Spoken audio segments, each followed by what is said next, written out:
आजमगढ़ से जहां समाजवादी पार्टी कार्यालय में रविवार को सांसद धर्मेंद्र यादव ने प्रेस वार्ता की। इस दौरान उन्होंने भाजपा सरकार पर तीखे हमले करते हुए आरोप लगाया कि सरकार जनता के विकास कार्यों को बाधित करने में लगी हुई है। उन्होंने कहा कि समाजवादी पार्टी की सरकार के कार्यकाल में शुरू की कई योजनाएं, चाहे वह चीनी मिल हो, पीजीआई हो या कृषि विश्वविद्यालय को या तो बंद करने की तैयारी है या फिर निजी हाथों में सौंपने की साजिश रची जा रही है। वहीं उन्होंने दिल्ली सरकार के बजट को लेकर हमला बोला। उन्होंने कहा कि यह बजट केवल भाषण तक ही सीमित है, जिसमें किसानों, बेरोजगारों और बुनकरों के लिए कोई ठोस योजना नहीं बनाई गई है। वहीं डॉलर के मुकाबले रुपए की गिरती स्थिति पर भी उन्होंने सरकार को घेरा। उन्होंने कहा कि जब यूपीए सरकार के दौरान रुपए का अवमूल्यन होता था, तब प्रधानमंत्री नरेंद्र मोदी इससे देश की बदहाली से जोड़ते थे, लेकिन अब जब रुपए की स्थिति और खराब हो चुकी है तो उनकी जुबान बंद है। बिजली विभाग के निजीकरण और स्मार्ट प्रीपेड मीटर के फैसले को लेकर भी सांसद धर्मेंद्र यादव ने भाजपा सरकार पर जमकर निशाना साधा। उन्होंने इसे जनता के शोषण की साजिश बताते हुए कहा कि अब गरीब जनता पहले बिजली का बिल भरेगी, फिर बिजली का उपयोग करेगी। वहीं सांसद धर्मेंद्र यादव ने कुंभ में भगदड़ को लेकर समाजवादी पार्टी पर लगे आरोपों को भी गलत ठहराया। उन्होंने कहा कि मुख्यमंत्री योगी आदित्यनाथ ने खुद कहा था कि पूरा कुंभ सीसीटीवी और ड्रोन कैमरों की निगरानी में था, तो अब सरकार उन्हीं कैमरों की मदद असली दोषियों को पहचान क्यों नहीं कर रही। इसके अलावा उन्होंने जिले में किसानों की समस्याओं और अस्पतालों में हो रहे दुर्व्यवहार का भी मुद्दा उठाया। उन्होंने बताया कि जिले के अस्पताल में सुरक्षा गार्ड मरीजों के परिजनों के साथ अभद्रता कर रहे हैं। नहरों में पानी नहीं छोड़ा जा रहा, जिससे किसानों को सिंचाई में दिक्कत होती जा रही है। वहीं गन्ना किसानों को न तो समय पर भुगतान मिल रहा है और न ही गन्ने की पर्चियां दी जा रही, जिससे वे परेशान हैं। क्या उन्होंने मीडिया से बातचीत में, आप सुनिए। वहाँ लगा दिया गया है और आप एक सांसद हैं, किस तरीके से देखते हैं? देखिए, मणिपुर में राष्ट्रपति शासन आज नहीं, मणिपुर में राष्ट्रपति शासन उसी समय लगाना चाहिए था जिस समय हमारी माताओं बहनों के वो वीडियो तक निकल के आए, जो मैं समझता हूँ कोई भी सभ्य व्यक्ति, कोई भी संवेदनशील व्यक्ति देख नहीं सकता, स्वीकार नहीं कर सकता। मणिपुर में उस समय लगाना चाहिए था। ये तो लीपापोती की बातें हैं। और राष्ट्रपति शासन भी तो भाजपा का ही शासन है। राष्ट्रपति शासन कौन सा अलग से शासन है? पूरी तरह से मणिपुर को जला के रख दिया बीजेपी के लोगों ने। सर, 2005 में सपा कार्यालय की जमीन यहाँ ली गई थी, लेकिन 20 साल से ऊपर हो गया, कार्यालय नहीं बन पाया। इतना बढ़िया कार्यालय समाजवादियों का बन के तैयार है, आपको पता ही नहीं। अभी नवरात्र आने दीजिए, होली के बाद आपको भी दावत देंगे अपने कार्यालय में। कार्यालय की बात हो रही है। अरे वो जिले का ही है, आजमगढ़ का ही है। अरे आजमगढ़ का ही जिला कार्यालय है, आपको दावत देंगे नवरात्र में। आजमगढ़ के विकास के लिए सर खाका क्या आपका है? देखिए, आजमगढ़ के विकास के लिए मैंने चुनाव में भी कहा था, सद्य नेताजी ने, आदरणीय राष्ट्रीय अध्यक्ष जी ने, हमारे क्षेत्र के सभी सम्मानित नेताओं ने मिलके आजमगढ़ के विकास की जो बुनियाद रखी है, जो रूपरेखा तैयार की है, जो रास्ता बनाया है, उसी रास्ते पे मुझे आगे चलना है। और मुझे खुशी है कि आजमगढ़ के लोगों ने मुझे आशीर्वाद दिया और इस परंपरा में जुड़ने का सौभाग्य दिया। और मैं आज आपको विश्वास दिलाता हूँ, जिस भी लायक रहेंगे, विपक्ष में रहेंगे तो विपक्ष के तौर पर, सरकार में आएंगे तो सरकार के हिसाब से आजमगढ़ के लोगों की तरक्की, खुशहाली के लिए दिन रात तत्पर रहेंगे। ये मेरा वादा था, चुनाव में भी वादा था, चुनाव के बाद भी आप सब लोग 6-7 महीने से देख रहे हैं, और जब तक देखना चाहेंगे तब तक आपको देखने में एक ही बात महसूस होगी कि हम लोग आजमगढ़ के विकास के लिए तत्पर हैं। सर, एक लास्ट सवाल मैं पूछ लूँ।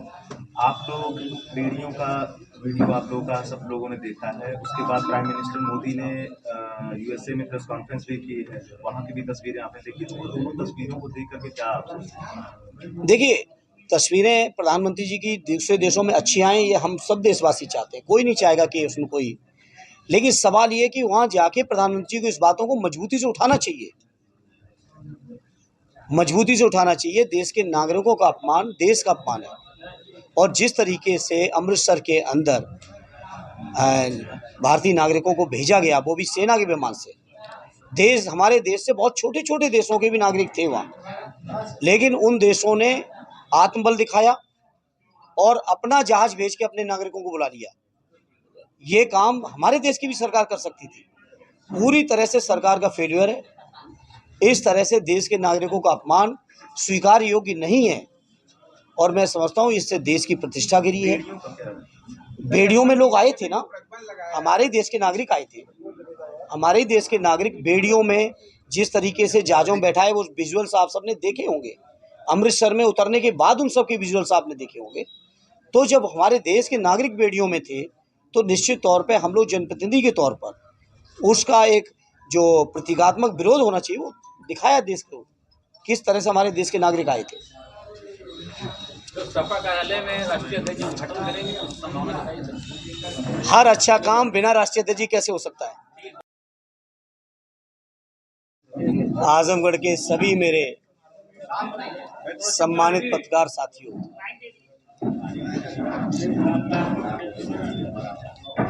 पिछले सत्र की व्यस्तताओं में कुछ पारिवारिक व्यस्तताओं के कारण काफ़ी दिनों बाद आजमगढ़ आ पाना होगा। जब चूंकि बजट पेश हो चुका है तो मैं वहीं से शुरू करूंगा।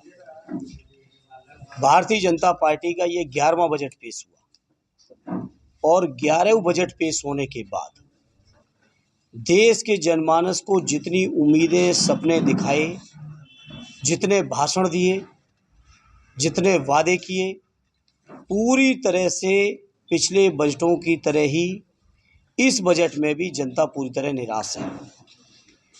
लोगों को उम्मीद लगी थी कि शायद किसानों के कहीं कर्ज माफ़ हों, नौजवान उम्मीद कर रहे थे कि शायद रोज़गार के कोई नए अवसर दिखेंगे बजट में। बीजेपी के लोग आंकड़ों के लिहाज से प्रचार तो बहुत बड़े बड़े बजट का कर रहे हैं कि 50 लाख करोड़ से भी ज़्यादा का बजट है, लेकिन मैं समझता हूँ देश के 140 करोड़ लोगों में शायद 50 लाख लोग भी इस बजट से संतुष्ट नहीं हैं। किसान अलग परेशान हैं, उनकी अपनी समस्याएं लगातार चल रही हैं। गन्ने का भुगतान तो दूर छोड़िए, अभी गन्ने के मूल्य का निर्धारण नहीं हुआ। यूरिया, खाद, बिजली कहीं मिल नहीं रही, ब्लैक मार्केटिंग चल रही है। नौजवान परेशान है रोज़गार के लिए, शिक्षा के लिए। लगातार शिक्षा का बजट घटा के सरकारी शिक्षण संस्थाओं से प्राइवेट शिक्षण संस्थाओं में जाने के लिए मजबूर किया जा रहा है। मजदूरों को कोई राहत नहीं, सरकारी नौकरी वालों को कोई राहत नहीं, बुनकर भाइयों के लिए कोई योजना नहीं। मैं समझता हूँ समाज का हर वर्ग बीजेपी के इस बजट से निराश है, उदास है। और अगर उत्तर प्रदेश की बात करें तो उत्तर प्रदेश सरकार के पास इस समय कोई भी काम नहीं बचा है, कोई काम नहीं कर रहे हैं। उत्तर प्रदेश का जनमानस त्राहि त्राहि कर रहा है। महाकुंभ के नाम पर प्रचार प्रसार बहुत किया सरकार ने, लेकिन जिस तरह की त्रासदी सामने आई, मैं समझता हूँ मौनी अमावस्या के दिन वो अब तक के शायद जितने भी कुंभ हुए कभी ऐसी बात नहीं हुई जहाँ बीजेपी के लोगों ने बहुत प्रचार किया कि डिजिटल कुंभ हो रहा है, एआई के माध्यम से सारे चेहरों को रीड कर लेंगे। आंकड़े भी मुख्यमंत्री जी दिखा रहे हैं कितने करोड़ लोगों को उन्होंने वहाँ संगम स्नान किया है, लेकिन आज तक इस बात का आंकड़ा नहीं आया कि कितने लोगों की भगदड़ में मौत हुई, कितने लोग अभी भी गायब हैं। जो गायब है वो किस अवस्था में, उसके बारे में आज तक मुख्यमंत्री और पूरी सरकार की तरफ से कोई भी बयान नहीं आया। तो बीजेपी ने चाहे दिल्ली की सरकार हो चाहे यूपी की सरकार हो, पूरी तरह से निराश किया है। और हम आप सब जब आजमगढ़ में बैठे हैं तो मैं समझता हूँ आजमगढ़ के लोगों के साथ तो बीजेपी के लोगों का विशेष तौर पे उपेक्षा लगातार कर रहे हैं। आज हम जब आजमगढ़ में बैठे हैं तो बात करें तो यहाँ के किसान परेशान हैं। कहीं नहरों में सिंचाई के लिए पानी उपलब्ध नहीं है, कहीं सरकारी संस्थाओं में खाद नहीं मिल रही है, कहीं गन्ने की पर्चियाँ नहीं मिल रही हैं, और पर्चियाँ दी जा रही तो ये कह दिया जा रहा है कि 3 दिन के अंदर गन्ना तैयार करके मिल में पहुँचाओ। स्वाभाविक है, व्यवहारिक तौर पर किसी भी किसान के लिए पर्ची मिलने के 3 दिन के अंदर गन्ना तैयार करके मिल में पहुँचा पाना व्यवहारिक तौर पर संभव नहीं है। और जब वो गन्ना लेके पहुँच रहे हैं तो उनकी पर्चियाँ इनवैलिड कर दी जा रही है, एक्सपायर कर दी जा रही है। तो किसान पूरी तरह परेशान है, चाहे गन्ने के भुगतान को लेकर, गन्ने की खरीद को लेकर, खाद को लेकर, सिंचाई के पानी को लेकर। बिजली की व्यवस्था आप सबको पता ही है, बिजली से सिंचाई के लिए किसानों को बिजली समय से उपलब्ध नहीं, कहीं थोड़ी बहुत उपलब्ध भी है तो इतने फर्जी बिल बन के आ रहे हैं जो 2-4 हज़ार के बिल आने चाहिए वो लाखों में आ रहे हैं। और ये केवल किसान ही नहीं, इससे तो मैं सोचता हूँ बिजली के सारे उपभोक्ता, आप सब लोग भी परेशान होंगे जिस तरह के बिजली के नए मीटर आ रहे हैं बिल बढ़ाने वाले, और फिर अधिकारी कर्मचारियों के साथ लेन देन करके बिल कम हो जा रहे हैं। ये सब चीज़ें आपके सामने हैं। नहरों की पानी का मैंने जिक्र किया, सिंचाई में पूरे ज़िले में कहीं भी किसी भी नहर में कोई पानी उपलब्ध नहीं हो रहा है। थाना तहसील लूट का अड्डा बन चुके हैं, भ्रष्टाचार का केंद्र बन चुके हैं। कोई भी प्रशासन के लोगों की, अपने कर्मचारियों के ऊपर कोई ऐसा कंट्रोल नहीं है कि जनता को निष्पक्षता के साथ निजीकरण को लेकर क्या कहते हैं? मैं समझता हूँ बिजली विभाग को निजीकरण किसी कीमत पे नहीं जाना चाहिए।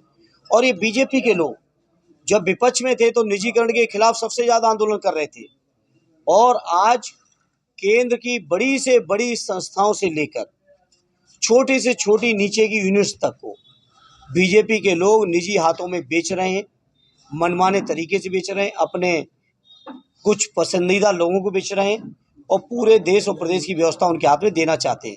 समाजवादी लोग इस तरह के निजीकरण के खिलाफ हैं। देश की जो अर्थव्यवस्था है खोखली हो रखी है, लगातार देश के ऊपर कर्ज बढ़ता चला जा रहा है। आप सोचिए कि 1,95,96,000 करोड़ तक कर्ज हो चुका है देश के ऊपर, जबकि इनकी सरकार बनी थी तब केवल 55 लाख करोड़ था, 55 लाख करोड़ था, और आज 1,95,96,000 तक हो चुका है कर्ज इनके ऊपर, पूरे देश के ऊपर। कर्ज की हालत ये है, डॉलर के मुकाबले में रुपए की वैल्यू जब उस समय बढ़ रही थी यूपी के समय पर, तो बीजेपी के लोग तरह तरह की बातें कर रहे थे, उस समय के माननीय प्रधानमंत्री जी का भी अपमान कर रहे थे। आज सोचो हमारा देश का रुपये कहाँ पे खड़ा है डॉलर के मुकाबले पर, अब तक की सबसे बुरी स्थिति में खड़ा है। उस समय भाजपा के लोग, स्वयं प्रधानमंत्री जी कहते थे कि केवल रुपए की वैल्यू नहीं गिर रही बल्कि देश की साख गिर रही है। तो आज माननीय प्रधानमंत्री और बीजेपी के लोग बताएं कि देश की साख कहाँ पर खड़ी है। मैं समझता हूँ बीजेपी की सरकार में, चाहे लखनऊ में हो या दिल्ली में, दोनों सरकारों ने मिलकर देश की साख को भी गिराया है, देश की अर्थव्यवस्था को गिराया है, देश को तमाम तरह की परेशानियों में झोंका है, चुनौतियों में झांका है, कोई भी समस्या का समाधान नहीं किया है इन्होंने। सांसद जी, एक सवाल है, दिल्ली में जिस तरीके से हादसा